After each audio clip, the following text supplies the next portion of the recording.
Hi, I'm Officer Shelley Gaddis, and I'm here with Captain Floyd Mitchell, commander of the Homicide Unit. How are you doing today? Good, how are you? Very good, thank you. Um, Citizens, they watch the news every morning and they see stories about homicides that happen in our city. And they get angry and then feel frustration, and then another news story comes on and they think about something else. How do you deal with having a homicide on your mind for hours of end on every day? Uh, I think it's pretty difficult not to think about them once you're assigned to the homicide unit.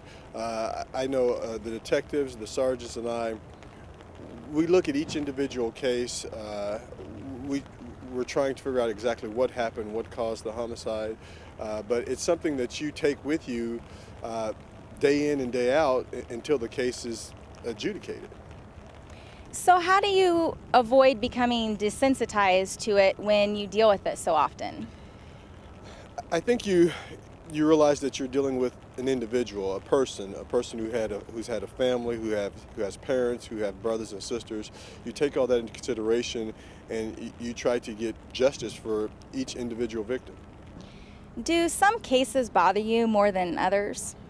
Oh, definitely. Cases dealing with young kids, victims who really can't defend themselves. That hurts the most. And what do you think are the lasting impacts of homicides in our community? Well, you have a loss of a family member, a neighbor, a parent.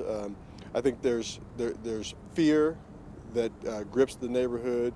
There's a sense of hopelessness and helplessness. Probably the biggest impact is the fear within the community, the sense of helplessness and sometimes hopelessness in regards to the victim's family not knowing what happened, why it happened, or where do they go from here. More times than not, they're spur of the moment. They're caused by emotions. Something happens and someone retaliates with violence. That is more often than not. I don't ever think there's a simple solution to it. I think it's going to fall back on parenting and teaching our kids proper ways of conflict resolution, anger management, how to go about resolving issues you have with another person. Are there any instances where you know who the killer is, but seeking prosecution's been difficult?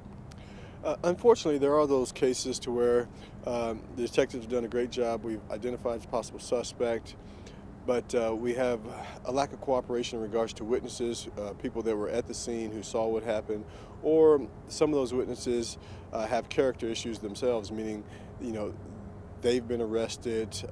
They're not going to be a credible witness once we get them to trial. What constitutes as a good day on the job? A good day would be a day without any homicides.